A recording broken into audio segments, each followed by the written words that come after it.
Morning, everyone. Wafi here. Just, I was thinking about actually teaching, especially junior doctors out there, how to use the ultrasound machine. Right. This might not be for everyone. It might vary between the models. So, just to point out, this is actually a Logic P5 GE model, right? It's not that common. I think most people nowadays use Toshiba or something. I mostly it's Japanese, so this is actually American. But just to go through the basics, actually, what you always need to do first is press this button. Usually, it says that it's patient or be some picture of like a silhouette of a person, something. Right. What you do when you press this one is like you actually get into a menu here. Well, this menu actually is for registration, basically. So you can see it's a new patient there. I've clicked the new patient. So you can enter any details here. So you might have a patient ID such as an identification card, or maybe you're using a registration number of the hospital. So just enter it here. You can use the keyboard, obviously, and then you can either put the name, the last name, and then the gender. And then for me, I like to put the registration number here. I mean the hospital registration number. So they'll have their main number over here. I mean identification card number or passport number, so that it's easier for me to actually look it up over at the database here, right? Okay, so what you do after that is that you'll choose by pressing the probe or the presets button here. So for this machine, we actually have two probes. So one is the convex probe, right? So it's convex, so it's more for any deep scans, such as if you're scanning any part of the abdomen, or maybe scanning the heart, somewhere where you need to get in deep, right? The second probe here is more of a linear probe. It's more for surface, basically superficial structures, such as if you're scanning the thyroid or maybe some lump quite close to the skin, right? If you can feel it, let's say if you have a breast lump and then you want to scan it, you can use a linear probe here, right? Okay, what you need to do what you need when you want to do ultrasound, not just the machine, but you also need some gel, right? What you need is, this is actually an ECG gel, but it does the job quite well. I think personally I find it actually does the job better because it's less viscous, so it's slidey. uh, if that's actually a word. It's slidey, so you can actually move around more, especially when you're scanning some large organs like the liver, right? So anything will do as long as it's aqueous based, because you need the water to actually create the connection so that the sound waves from the probe can actually go through the skin, right? uh, what else do you need is actually a printer. My printer is actually connected to a network, so it's not in this room. But sometimes you'll have a printer down here. As you can see, I made it into a tissue pocket, but you can actually put a printer down here. It's just a small thermal printer. Uh, I use a laser printer, so it's connected via that network cable there, right? So printing would be just at the, let's say if you have any active images, right, it would show up here, and then you can just choose to select and standard print, right? So it'll just print to the connected printer, right? Okay, just going back to the presets here. So let's say if I'm doing the abdomen, the presets actually, if you want to do it manually, you can do it manually. Um, but mine actually came with the presets. It's actually quite helpful, but most of the time you still need to adjust to the patient's size and the body habitus, because sometimes larger patients actually don't really. Sometimes it's just gas inside the abdomen or something, so you need to adjust uh, a few things. Later we'll go through that thing.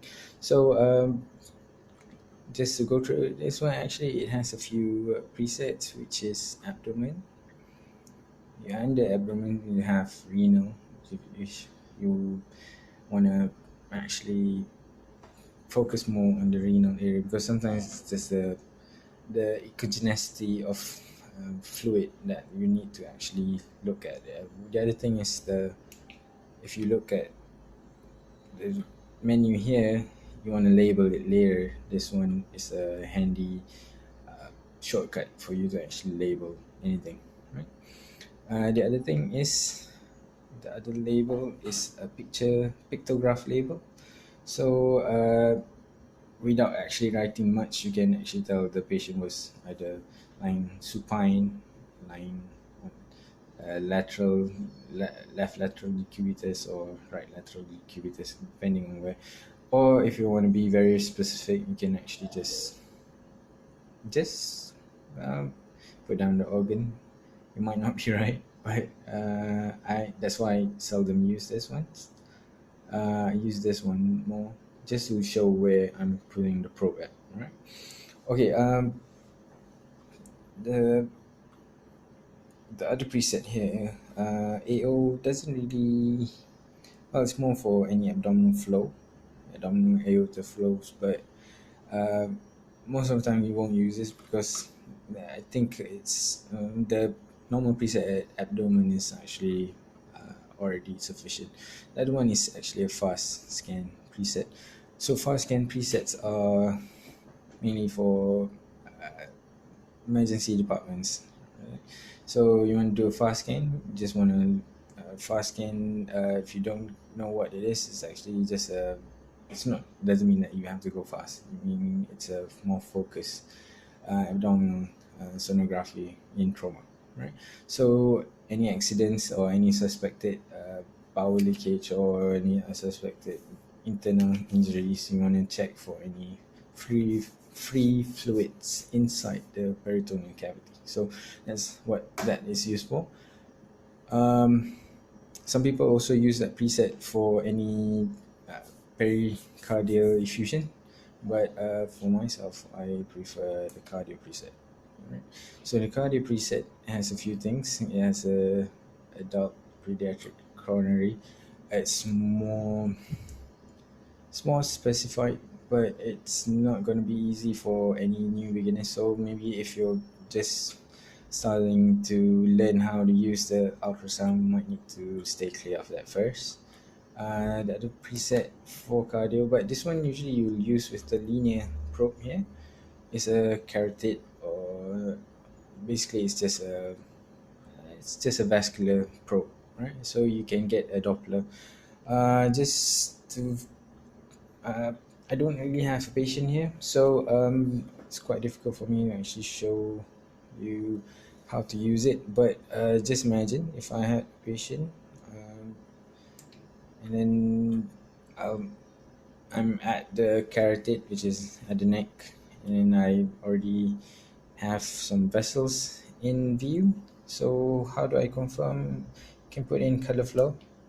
See, if you put in color flow, you'll have this come up.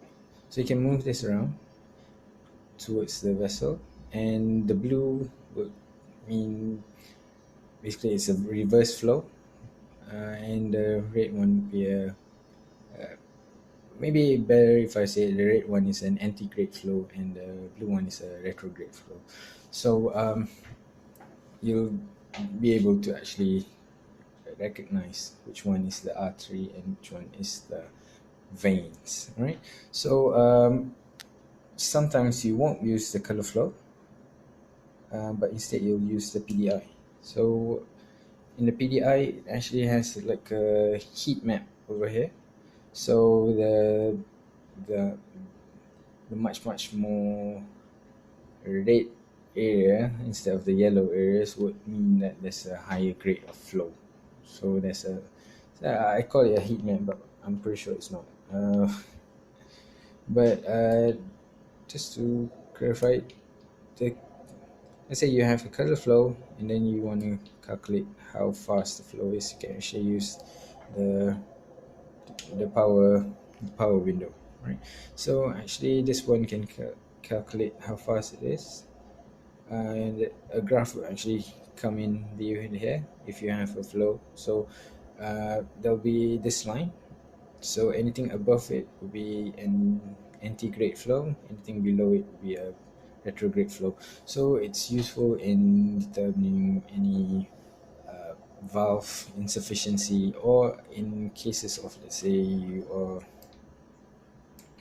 you have a gynae or an obstetric scan, you can actually use it for checking the resistance index inside the baby's birth cord. Umbilical cord. Sorry, lost my words there. Right. So I'm pretty sure it's quite difficult for you to imagine without any example. Maybe in the future I'll actually show you. If I have somebody who agree to do that. But firstly, here you can actually see when you have the presets, it's quite easy for you to actually calculate anything. So if you're on the obstetric preset, you can actually calculate the BPD, the diameter of the head, and then the head circumference, or the abdominal circumference, or the femur length, right? You can also calculate the AFI. So that's normal preset for obstetrics. If you are on the abdomen, it's more of if you want to calculate any stenosis of the as I said, it's already sufficient for you not use the AO. You can actually calculate any stenosis percentage of the abdominal aorta, or you want to calculate any volume inside a sac or a cyst. You can use the volume, and also you have the angle and the AB ratio. Basically, you'll use more of the upper four here, right? And you can label the right or left, right? Okay, just to finish off the other presets, you also have a pediatric and urology preset, but very rarely you'll use it. I mean, pediatrics, you might use it if for newborns, if you want to calculate the ventricles, or you want to do a pediatric echo, but most of the time you'll still use the cardio preset. Right, SMP is basically just a superficial. It's basically calculate any superficial areas. As I mentioned, it's usually you'll use the linear probe. So any thyroid, breast, scrotal.